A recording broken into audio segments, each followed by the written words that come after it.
Addiction has shaped my life. I mean, I started using drugs and alcohol at the age of 12, and I didn't stop until 21.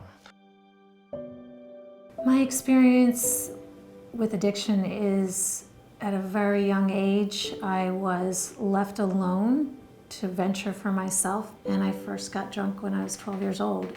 And that progressed into college, where I went into other behaviors to cover up that true self inside.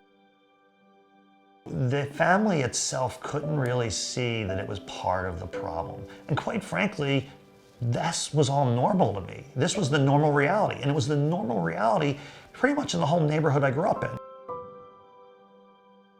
You know, we're very open with our children around addiction, and not just drugs and alcohol, but that it's part of family heritage as well.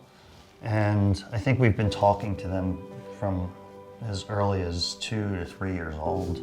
Yeah, we have. We've been very open about where we come from, what our history is with it, how dangerous it is.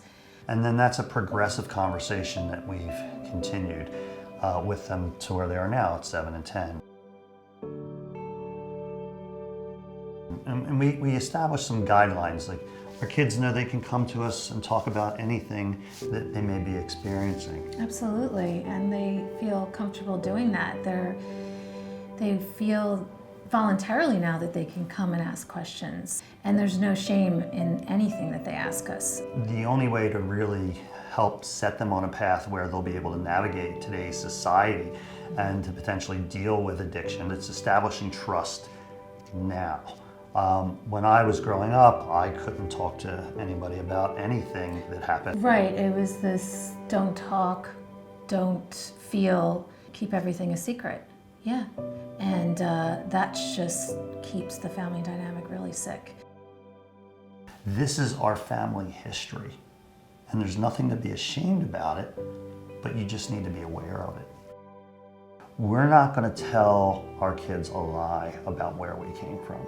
We want them to understand reality, and we want them to be prepared for a world where that happens, and we want them to trust in us. We want them to share anything that's on their minds.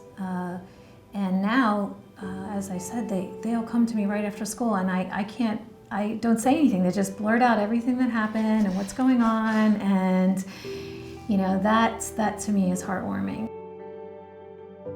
We talk about a lot of stuff, like what happened at school or anything like that. We talk about a lot of stuff, like Tristan said, and I like talking with them. Because sometimes Mom and Dad tell us about their addiction, how old they were, and what they did. So we can learn to not do it. We have a very open unit, family unit, and we have tons of fun. I love you all.